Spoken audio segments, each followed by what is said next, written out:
Good morning, good afternoon, or good evening, depending on where you are in the world, and welcome to today's Dark Reading webinar, New Methods for Managing the Cybersecurity Skills Shortage, sponsored by LogRhythm and broadcast by UBM.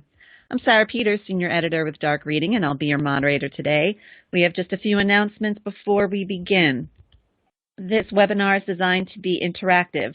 The dock of widgets at the bottom of your screen will allow you to learn about today's speakers, download resources, share this webinar via social media outlets, and participate in the Q&A session that takes place at the end of our presentation.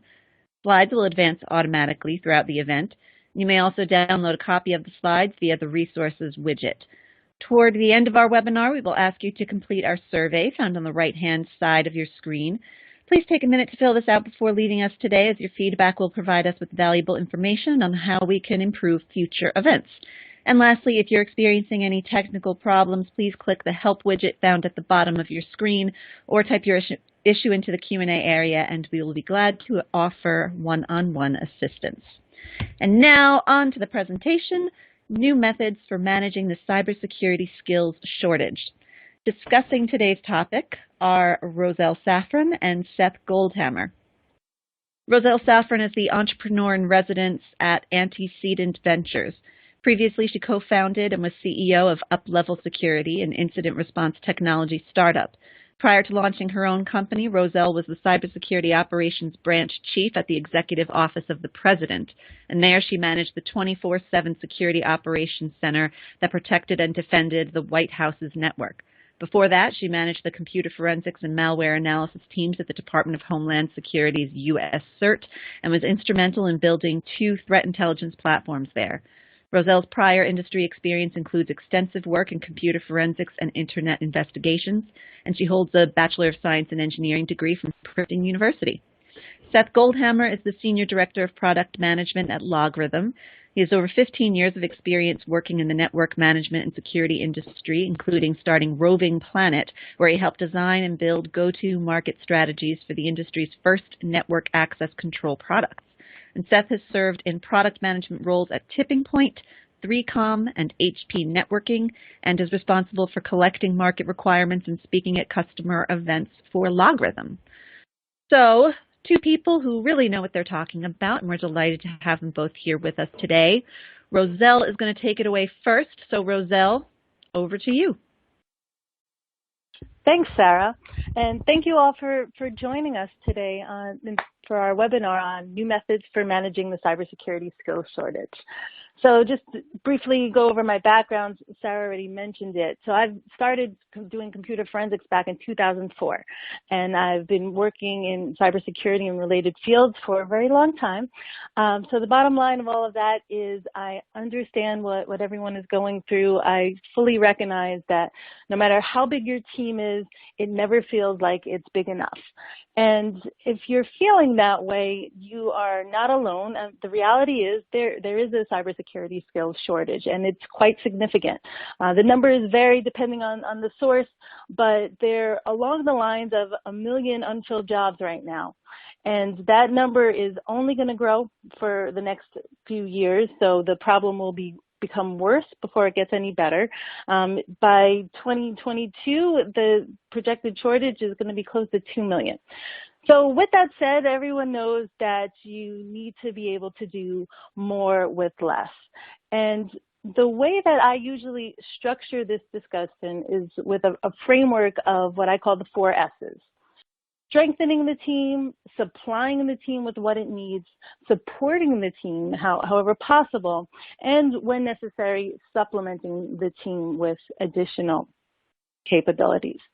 So what I'm going to do now is just briefly go through each of these 4 elements and show you how you can make the team that you have much more powerful. So let's start it off with strengthening. So this is pretty straightforward. Your team can become stronger if you can provide training on a continuous basis. Now, ideally, you'd want to have that training be incorporated on a daily basis. Sometimes that's not feasible, but on a weekly or quarterly basis would work very well in addition. And when people think of training, I know sometimes the initial thought is, well, that's going to be several $1,000s for the analyst to go to a class. And that is not necessarily the case. There's training available for every budget, including no budget. And so what I'm going to start with here is some of the free training opportunities that are available. So for starters, the team itself can be an outstanding source of learning. So what I like to have my teams do is shoulder surf with other people on the team, especially new hires coming in. Spend 2 or 3 days with each of the team members or each of the different divisions so they have an understanding of what goes on a daily basis within the specific environment. And they can get to understand the general cadence of the organization. In addition, I love developing product gurus for each product. So you're going to have a security stack with a number of different products that you're utilizing on a daily basis. It's great if one person or 2 people can own that product and become really well versed on the ins and outs of the product and be responsible for optimizing that particular appliance. And then on top of that, you can incorporate lunch and learns where the team members get together. Great if you can supply the lunch, otherwise they bring their own, and they share their knowledge. If they're a product guru, they could talk about their product. If they just came back from a great conference, they could talk about what they learned at the conference. And you have this continuous exchange, which goes a long way for building up the camaraderie amongst the team and making people happier about their environment. Then beyond the team itself, there are plenty of industry peers which can be a great source of information. So there are collaboration events. I know on the government side there are plenty of them, but with specific industries there are also get-togethers. And related to that, the ISACs and ISOs, the Information Sharing and Analysis Centers, they provide events for the whole group to get together, exchange ideas, exchange techniques, and learn from one another. And meetups are another great source. So local meetups, I know in the DC area where I am, there are several which meet regularly and go through different products that are out there or different types of analysis and create an environment where people can learn on their own time.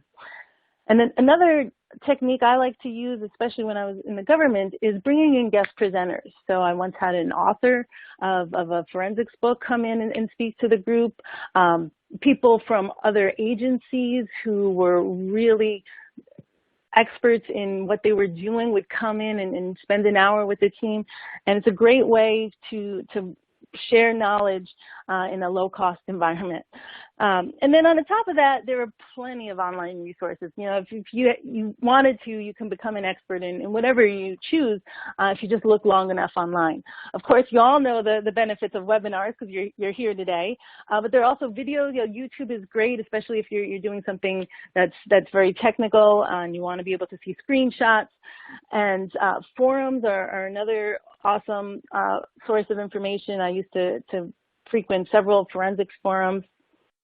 Vendor blogs can be really useful because sometimes the vendors like to show what they have learned about specific threat groups or something along those lines, and they make that knowledge publicly available. And then there are free courses like Cybersecurity, which has a wide array of different courses that you can take at no cost. Then for training that does have a fee usually associated with it, while there are, of course, the big certifying bodies, SANS, ISC Squared, EC Council, they're great programs for certifications, usually come with a week-long training to prep for the exam. Now, you don't want to make just passing the exam the only focus of the course, so then you don't necessarily get as much out of the course itself.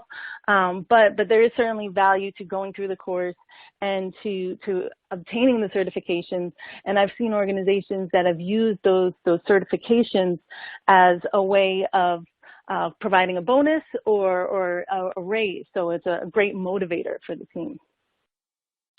Then colleges and universities, of course, are another area where I've seen many people come out with graduate degrees or undergraduate degrees that they've they've earned in their spare time because they're working online or going to a local university.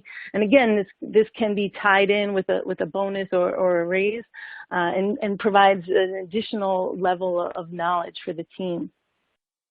Conferences can be an awesome source of information. There are plenty of great speakers and presentation topics that will keep you busy for days afterwards, figuring out how you're going to apply what you've learned.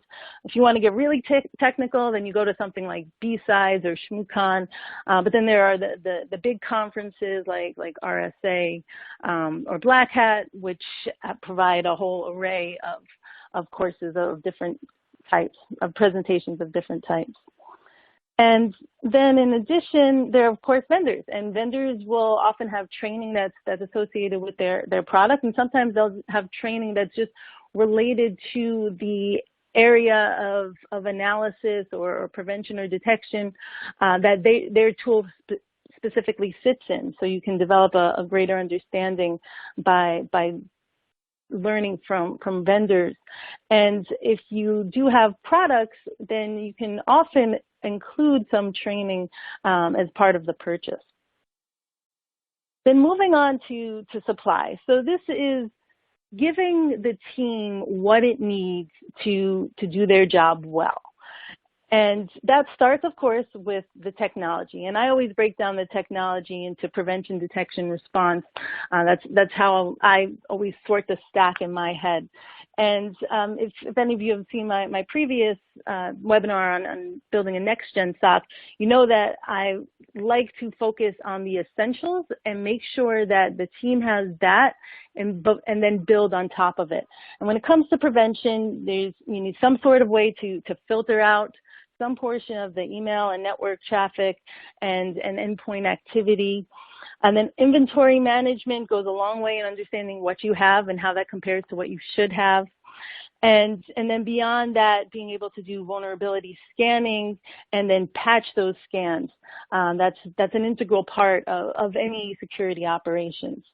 Then on the detecting side, of course, you want to be monitoring at minimum on the big three attack vectors or areas where you can provide good visibility. And so that's with the email, again, network traffic and the endpoints.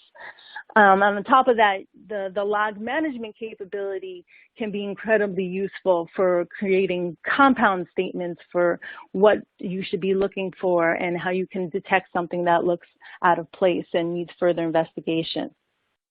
And then on the response side, you want to have the ability to go back to data that's related to the email or the network traffic or the endpoint so that you can do that investigation. So even if you're not collecting that data on a regular basis, having the ability to reach it on demand is really critical. And on top of that, a case management system that gives you the ability to put all that data into one spot so that you can build on it for each new response that takes place allows for greater insight when you're working on any one investigation. And then in terms of the environment that you want to create.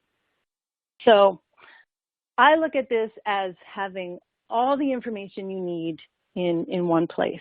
So standard operating procedures. They seem really straightforward, really bland, but they're critical, especially when onboarding. If you could just say, okay, here are all the standard operating procedures, first 2 days, make sure you understand all of them. That goes a long way into understanding what the cadence looks like, what tools are available for what type of scenario, and how the team operates on a regular basis. And when you have standard operating procedures, what's really important with them is that they are structured enough so the analyst can see what needs to be done, but they're not completely confining so that the analyst can't start to use his or her magic and go beyond what's in the procedures. You want to make sure that you're covering all the products, so anything new that you're bringing on board is incorporated into workflows. And they constantly need updating, as tedious as it may seem. Making sure that those procedures are always up to date goes a long way. Then in terms of an analyst toolbox, I look at this as a great resource for the analysts to find the tools that they need. And I remember I've had one person who saw the analyst toolbox that we had built up, and he said, "This is fantastic. I feel like a kid in a candy store," because he suddenly had all these tools he'd never even heard of before that he could apply to different cases. And so you can pull in open source tools that you find as you're going along with your work.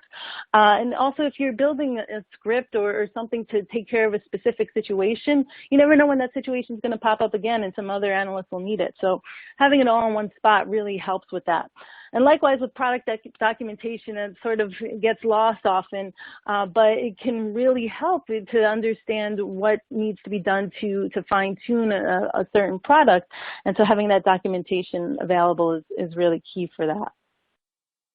And then just having central repositories in general. Again, this is something that I focus on a lot because I know that the analysts are taken into so many different directions just during the daily course of operations. And so the more you can consolidate, the easier you can make the process for the team. And so onboarding checklists, really key for first day, first few weeks. Being able to correlate new data with data that was already seen in the past, that's on the case management side in particular, that makes for a very strong view of what's going on at any point in time. And if you're writing any reports, making them searchable and having them all in one spot so you can go back and see what you've done in the past that is similar or the same can make the analysis that much more efficient. So then moving on to support. So this is an area where the managers have a tremendous amount of input and control into how the atmosphere that the analysts are working in is really conducive to being at your best.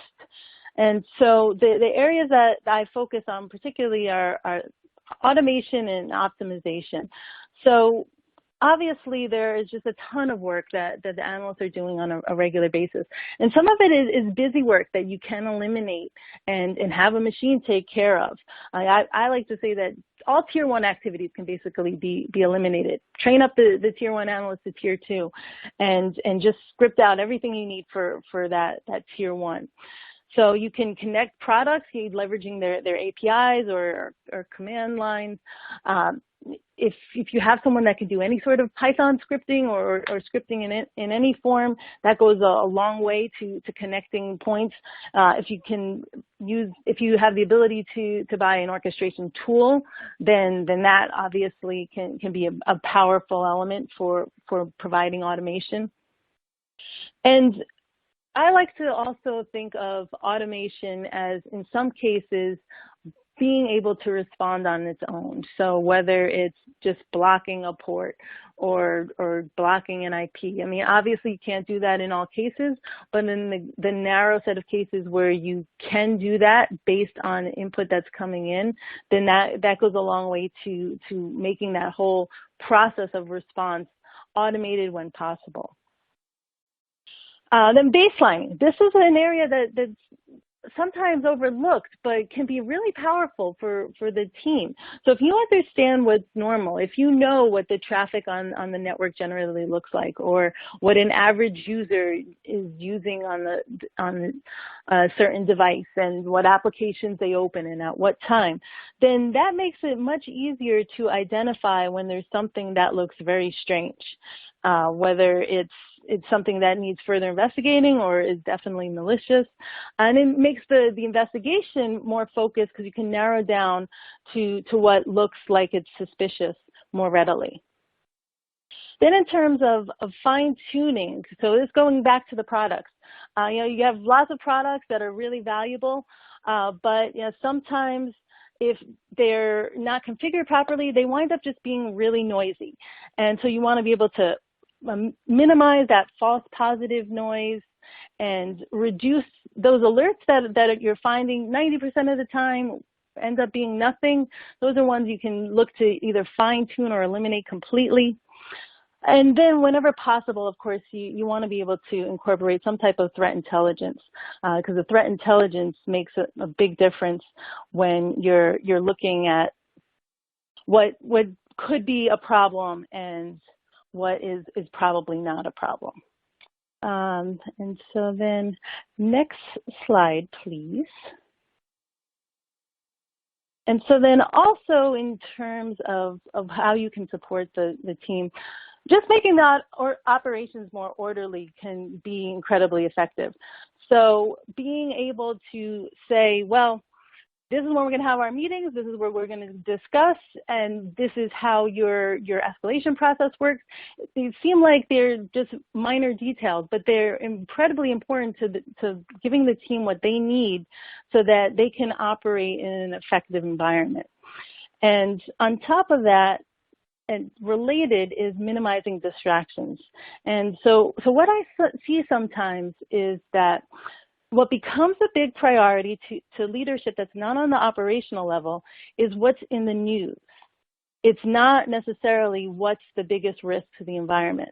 And so there's a fine line between what you should be focusing on that's valuable for the team versus what's valuable and just in the eyes of someone that doesn't understand the environment that well. Also related to that, doing exercises in a purposeful manner. So exercises are fantastic. They're great learning experiences. You can see where there are gaps, where there are shortcomings, if you can incorporate those results at the end of the day. So it's important to be able to say, well, this is what we've learned from this, and this is how we can now improve on it. And then exercises become very powerful. And of course, you want clear swim lanes. So you don't want to have muddy waters when it comes to figuring out who is doing what. That just creates duplicative work or balls or drops. Neither of those are ideal. And then when it comes to performance metrics, it's easy to look at performance metrics as just being the straightforward data that you can pull from a product. But if you can create measurements that are focused on what you can do to actually improve your environment, then that becomes much more effective, because you can then apply that data on a quarterly basis and say, all right, well, here I saw that we didn't do so well in this area, and we can make improvements for next quarter if we just apply such and such technique. And you want to be realistic about how you approach those numbers, because otherwise they can be a real demotivator. And then when it comes to supplementing your team, sometimes you're just going to find, hey, I just can't provide all that technology. I just can't provide that environment. I need to be able to look outside what my team has the capabilities for. And that's when you can bring in external entities. So what I look at first is insourcing. And by that I mean the other teams that are within your organization. So sometimes there are parts of security work that is more focused for, say, the network administrators. And so you're better off just siphoning that work over to that team so that the security team can focus on what's really important for them. And with that, you want to make sure that you're defining the roles properly and you have established your points of contact effectively. So if anything goes wrong, you'll know how to get that moved along. Then on the open source side, there is just an amazing amount of information that's incredibly valuable. So if you're finding, hey, on the technology side, you can't supply all that's needed, well, you can find network analysis tools like Bro that are open source. You can find forensics analysis tools like SANS and SIFT that are open source. For malware analysis, you could just pop the file into VirusTotal and see what that shows. And with threat intelligence, they have plenty of vendors and other organizations provide that information, which you can incorporate when appropriate for your environment. And then, of course, last but not least, if you're finding, hey, there's just no way any of this is going to get done, then there are always managed security service providers, and there are some really solid ones out there. And I've seen different types of solutions for incorporating MSSPs. I've seen organizations that have just outsourced all of their work to a managed security service provider. I've seen organizations that say, well, they're going to do just the detection and the monitoring part of the operations, and then whenever they find anything, we'll take over and handle the response process. I've seen organizations that have had the MSSPs focus on much of the detection and response, but they've really built up their threat intelligence team so that they can supplement themselves with what the MSSPs are providing. So there are all sorts of different ways to handle that, to make sure that you're covering all the bases and creating a really effective environment given whatever constraints and resources that you have. So that sums it up for what I have here. Please feel free to ping me if you have further questions on any of this. You have my email, Twitter, LinkedIn. You might not see that well, but happy to chat with anyone. And with that, I will turn it over to Seth for his portion. Thank you very much.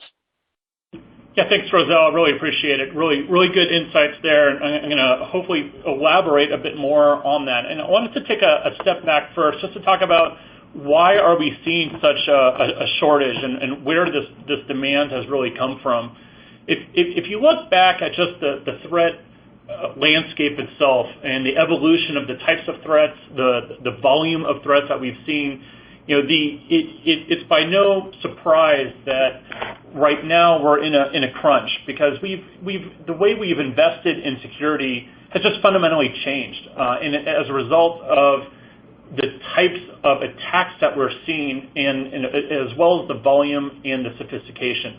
If we go back to an innocent time of 2006, where we only had 320 reported breaches back then, and there were some pretty known breaches.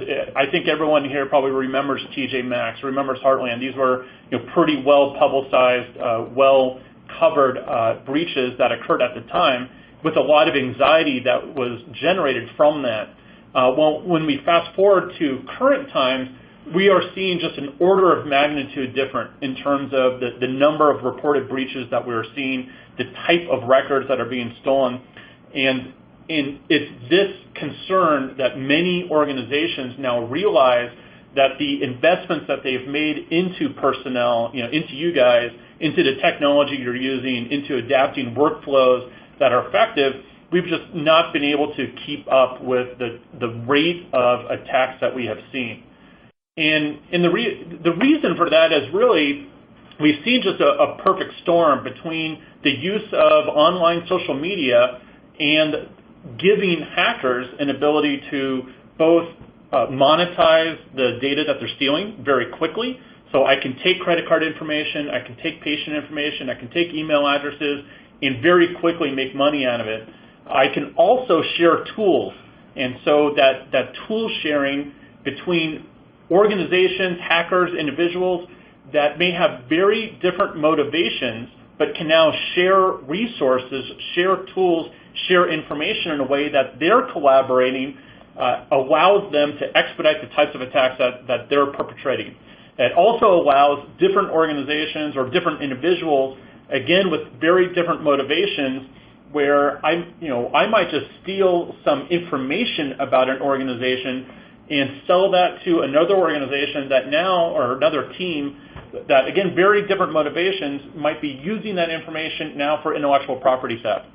So we're seeing this type of collaboration, and again, the monetization and the quickness that stolen data can be monetized to help really fuel an economy here. And that's dangerous for us. It's dangerous because we now have, again, more tool sharing, more ways to find zero-day, more ways to just share different types of exploits that allow for different types of packages of this to occur, all with the intent purpose of getting into our networks and taking either data or disrupting network activity that, of course, we're trying to protect our organizations from.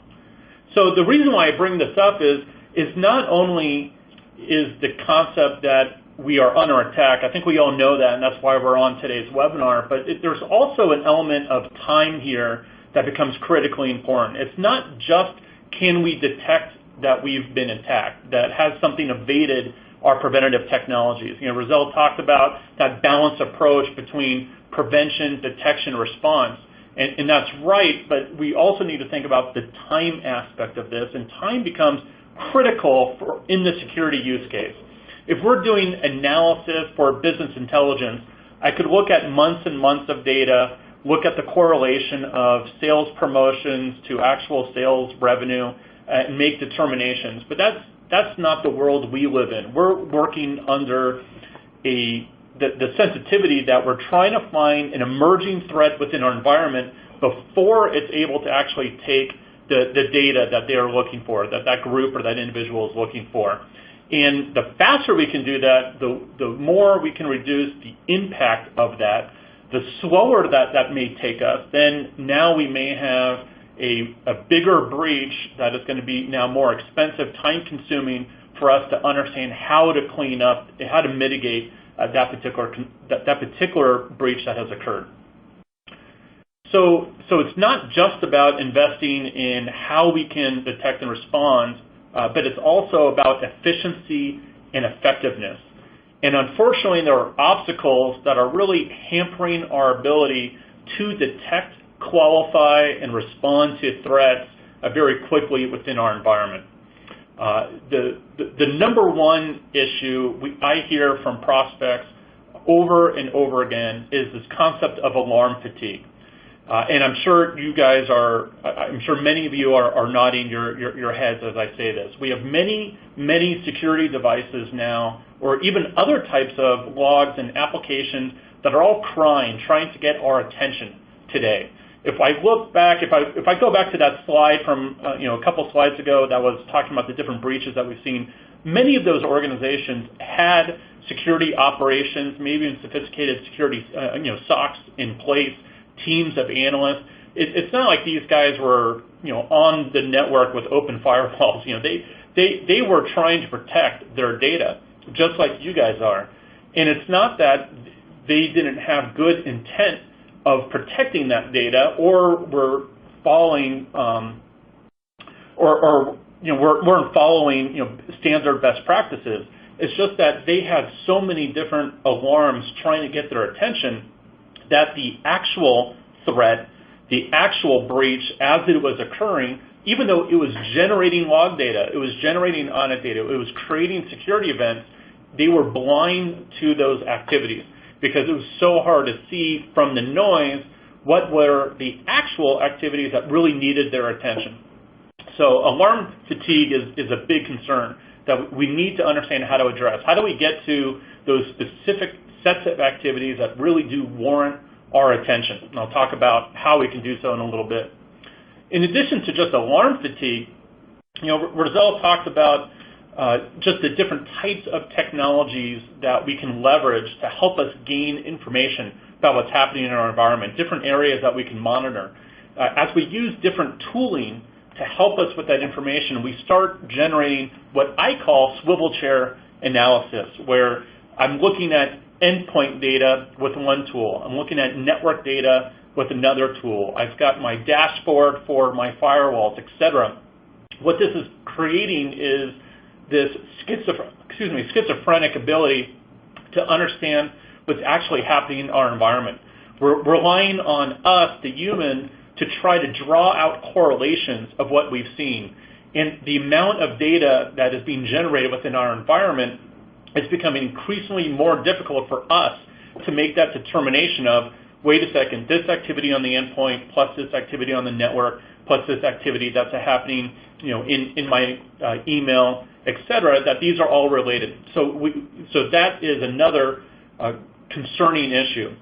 As well as we start to pull that data, so we're starting to collect data for our investigation, we're generating silos of information. So this is, again, creating inefficiency in our ability to help make determinations of what's happening. It's fragmenting our workflow as we kind of are air-gapped from one product to the other, trying to make determinations. I talk to teams that are actually, they'll take information from one system, put that into a Word document, take information from another system, put that into a Word document. They're trying to do this in in tools like Word documents, in Excel, over email, over instant messaging, and it's just not efficient. They're losing information which may have helped them to make a determination more quickly, or potentially they've lost the ability to make a determination, and unfortunately a breach now goes unnoticed longer within their environment as a result. And then Roselle talked about the need for automation. I'm going to make a stronger case here in a couple slides where automation isn't just a nice idea or a good idea, it's critical. Again, going back to time being such a sensitive factor in the security use case, we have to look for ways where we can automate so that us as analysts, us as incident responders, we are doing the critical work of a human in analyzing the data and understanding kind of the appropriate next steps, but our machines, if you will, our systems are able to automate many of those mundane tasks to allow us to avoid having to do them ourselves. So let's dig into this a little bit. If we take kind of the information Roselle introduced as well as the information I've introduced, it starts to point out, it's difficult to hire the right personnel. There's just a shortage, as Roselle was pointing out. Also, we see a lot of turnover in personnel, especially in what I call kind of tier 1 analyst positions, where they can get a position, take that position for 6 to 9 months, and now they could shop their resume around because they have some experience and they are making more money on their next job point. So we're seeing churn, we're seeing turnover in personnel, in those security personnel we're trying to bring in. And then those 5 obstacles I just talked about are technology. We have access to technology, but it's not always helping us to achieve our means. It's not orchestrated in a way that is allowing us as a team to be efficient.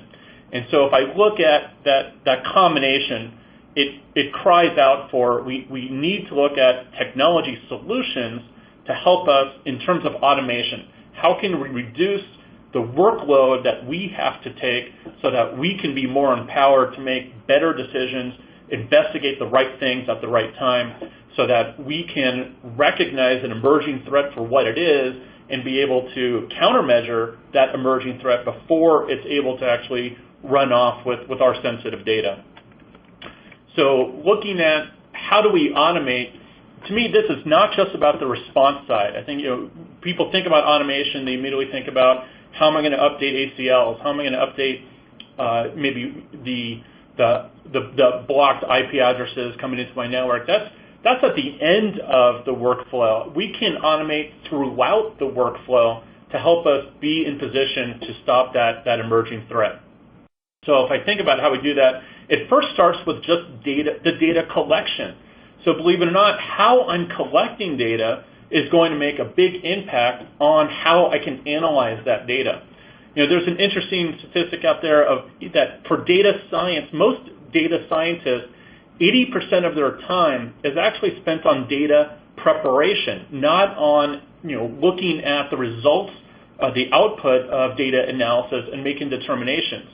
And if we're going to be in position to recognize an emerging threat, we have to turn that around, which means the data as it's being collected needs to be prepared. It needs to be conditioned for analysis. Now, what does that mean? What am I talking about? If I'm collecting from disparate types of data sources across my network, I've got Palo Alto firewall logs, I've got tipping point IPS logs. Those are both kind of network data, yet if I'm interpreting information differently, now I as an analyst, when I run searches against that data, if I'm trying to perform any type of correlation against that data, I have to know what that log looks like. To give you an example, another example, if I was looking at everywhere that I authenticated successfully today, where did my account, Seth.Goldhammer, get used today in LogRhythm's network? Well, if Windows calls that an authentication success and Linux calls that a logon success and my Cisco switches call that a login success, again, I as an analyst need to know that. I need to become an expert in log syntax just to find out where this account was used successfully versus can the machine do that for us? Can it actually normalize that data? And I can now ask the question, show me everywhere that this account was used successfully, and it's going to return back the Windows logs, the Linux logs, the Cisco logs, where however that log calls out that event, I can recognize that event as a commonality, that it was an authentication success that was described by that log data. So we have to look at how our technology can enable the conditioning of data to classify common events together and create that categorization and extract common metadata so that I can make questions of the data without having to rely on my expertise in the log syntax itself. The second area is we need to move to a risk-based monitoring approach. It's not just about looking at all of the events coming out of my IPS, coming out of my next-gen firewall, coming out of my endpoint security product, my malware prevention product. Again, there's too many devices or applications that are asking for our attention. And so we need to start to characterize the activities by the risk it represents to the organization. What systems were part of that activity? What users were part of that activity? Can I corroborate that activity with other anomalies or other actions? Let me put an example here. I see a user authenticate to the VPN from a location I've never seen before, from that user or from peers of that user. Well, that's an anomaly. However, I don't know risk yet. I really don't understand, is that a risky activity? Can I corroborate that with, does that user go on to access systems he doesn't normally access? Those systems are generating network activity they don't normally generate. It's generating processes and services that I don't normally see on that system. So can we help corroborate that there are other activities to help suggest that, yeah, that is a risky event, or no, we see that that user authenticates from a different location, but logs in, ends up logging into the same system they normally log into, generates the same processes and same network traffic and same application types. Well, that just looks like a user logging in from a new location, but no big whoop. So the machine needs to help corroborate for us. If we're trying to track down every rabbit hole to look for that corroborating evidence ourselves, we're going to be bombarded with too many events. We're trying to understand, is it actually concerning or not? So we need our technology to help us here and to help corroborate those activities, assign a risk score to those activities. So now, as analysts, as incident responders, we're in a position to look at those particular activities that represent the most risk to the organization and investigate those first. Those are most likely to be the activities that are in a kill chain to be an emerging threat within our environment. And that also implies that we are looking across the network, and that the machine in itself, our technology, is able to perform correlations, corroborate anomalies across multiple attack surfaces.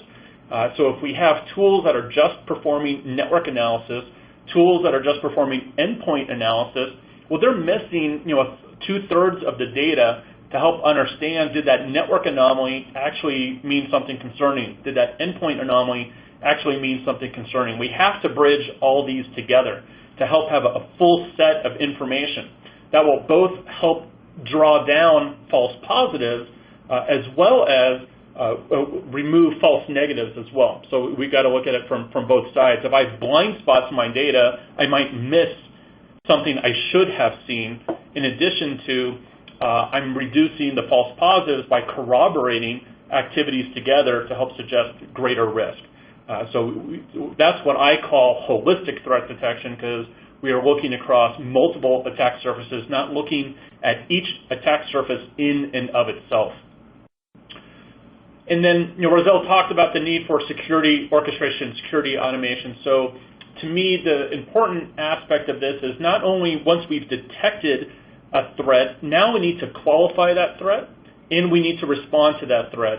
And if our tooling, again, is very different, then we've got multiple representations of those activities. That becomes very difficult to now trace back what actually happened. How do I, in my mind, once I qualify a threat, there's two more questions I'm trying to answer. And that is, all right, what is the scope of that threat and what is root cause? I want to know scope because I got to know all the different systems and users I'm going to mitigate once I'm able to stop this threat. And then root cause because I've got to I obviously need to stop how this threat was able to access my network. How is this hacker or malware now interacting within my environment? And so our tooling here, the way we visualize that information, the way we access that data, in my opinion, whether I'm qualifying the threat, I'm trying to get to root cause, I'm trying to understand scope, I want to see the same pictures. I want to use the same ways to investigate, because it's really just interpretation of data.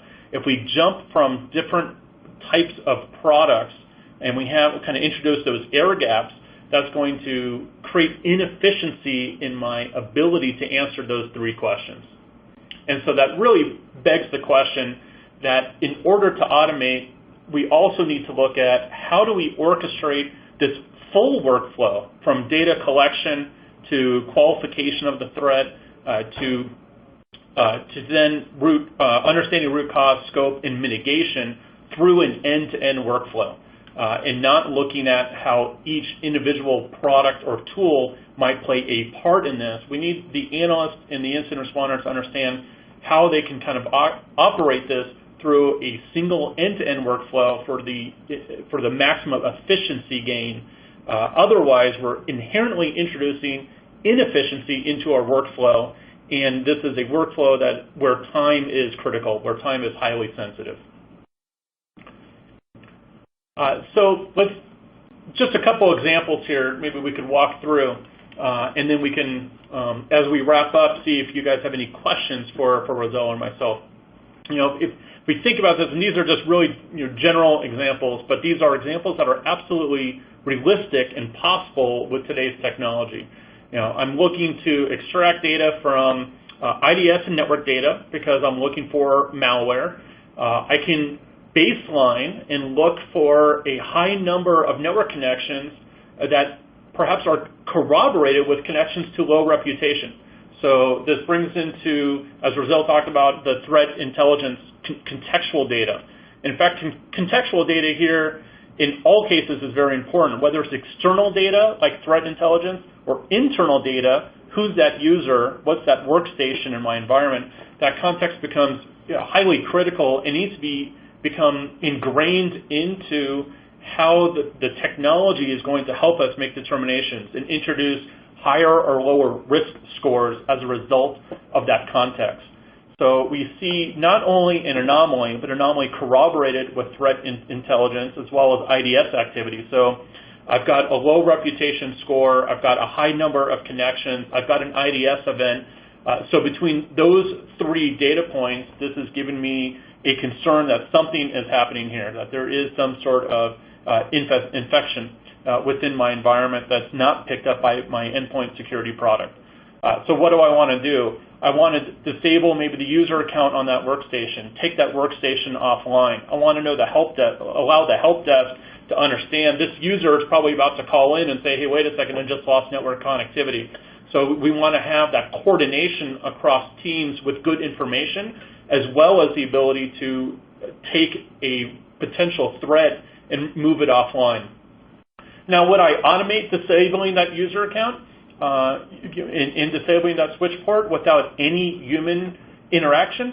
Probably not. I might want to have an analyst involved there that says, yeah, I've looked at this evidence and we should quarantine this device. But if the quarantining, if the user disablement requires that analyst go into Active Directory or fill out a ticket, so that my IT administrator can go into Active Directory, we've now created many, many steps, involved other team members, and we've really slowed down the process, as well as that time that that analyst isn't able to do other work because they're now involved in just disabling that account, disabling that switch port. Whereas could we create a script that has all the appropriate information that is gathered automatically in terms of, well, which user account, what switch port is that system on, what is the name of that system, et cetera. So we've automatically gathered all that information. We have a script essentially teed up, ready to go, and now it's just requiring an analyst to say, yes, go ahead.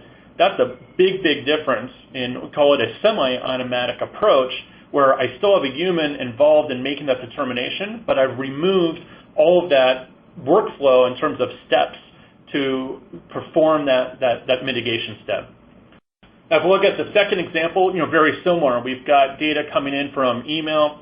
Roselle talked about the importance of monitoring kind of email logs, exchange logs. So we're looking at both exchange logs, spam logs, and we're looking at using fuzzy logic to recognize the email address and domain that there are mismatches. Very common in spam, but we also might see it in phishing attacks or spear phishing attacks going into our environment. So if we have a more general phishing attack where there's a payload in that email, we may now want to look at, can we automate how many other users receive that same phishing attack, same subject, the same hash checksum of that attachment, regardless of what the file name itself might be. So we have a potential phishing attack going into our environment. We've validated it with one user, and now we want to make sure any other user who received that same email isn't going to open it. Or if they did open it, we're going to add all their users or workstations to a watch list and start monitoring them very closely to understand, do we start seeing signs that exhibit some sort of infection coming from those systems? And again, perhaps we're letting the help desk know that. Perhaps we're letting other teams know that. So you're going back to maybe the big picture here. It is about people, process, and technology. We want to make sure that everyone has information available to them, but we're able to truncate the steps that are taken through automation, and not just on the response side, but through how we collect data, how we're able to qualify threats, and then how we're able to respond to those threats once we do have a qualified threat in our environment. So hopefully in the past hour, what Roselle and I have really spoken to is, I think we all recognize that, and we're all on the call because we're concerned about the number of threats that are growing in our environment. Are we the recipient of those threats? What's evading our preventative technologies? And do we have the means to recognize that threat that is in our environment before it is too late? We recognize that hiring is always going to be a challenge. Retainment is going to be a challenge. So we're looking at technology solutions to help make the team better. How do we make the team just more efficient, more effective in being able to realize that goal of recognizing emerging threats and mitigating them before they actually do damage within our environment? And recognizing that technology plays a big part here, that through technology we have a means to automate, but not just automate one aspect of this workflow. We really need to think through end-to-end this workflow and how we're able to allow kind of the same tooling and the same mechanisms throughout that workflow to empower us to be much more effective in our job and help our organization stay safe against the type of cyber attacks we're seeing today in the environment. So I hope this has been an informative session, and we're going to see, I think we have some time we can help with any questions that may come up. Thanks a lot, Seth. Now, we have a few minutes left for questions. Before we do that, I'd like to ask everyone in the audience to direct your attention to our survey available on the right of the presentation window. If you close to that, you can reopen the widget by clicking the icon along the bottom of your screen. Thank you for doing that. In advance, your participation in the survey allows us to better serve you. And now, as a reminder, to participate in the Q&A, just type your question into the text box located to the right of the presentation window, or click the Q&A icon at the bottom of your screen. If we're not able to answer all submitted questions during today's webinar, we will be sure to share them with our speakers who can reply to you offline. We had a really great question come in, which is about how many hours should we encourage our staff to spend on education. And Roselle, that was something that you talked about during your presentation, so I'll direct that one to you first. Yeah, that's actually a great question. You know, with the environment that we're working in today, you're constantly learning just by doing your job, because something new will always come up that you have to do a quick Google search on to understand. But on top of that, you know, it depends all on the environment that you're working in. If it's a really high intensity environment where there's literally no time for education while the shift is taking place, then I'd say an hour or two to just tack on at some point during the week goes a long way. And over the course of the year, that adds up to a tremendous amount of additional knowledge. And if you can slice in a short portion of the day to education, I'd say even spending half an hour or an hour every few days, it goes a long way to just increasing that skill set in a way that you can pace yourself and learn something new that you can then incorporate directly into the work you're doing. And I just want to tack on a follow-up question to that for both of you. But who should we be educating? And what I mean by that is, should we just be focusing on our info security staff? Or if we're short-staffed, should we also be trying to reach out more to people in other departments, both in IT and outside of IT? I mean, does our security awareness training, is it more important when we're short-staffed? And Roselle, I'll send that to you first, and then Seth, I'll give you an opportunity to answer. Yeah, well, I was speaking mainly about training the security team internally, because that's who you can talk to on and make sure that you're working with on a daily basis. But security training throughout an organization to just improve user awareness can be very effective. With email being one of the most prevalent attack vectors, if the user base has a trained eye and can determine if something looks suspicious, then that can go a long way to preventing or minimizing a compromise. So I think that that sometimes is outside of the realm of what the security team can focus on, but to the extent that security awareness can be incorporated into the purview of the security team, then that's an outstanding way to improve the security posture of the organization. Yeah, I would echo that. Add there?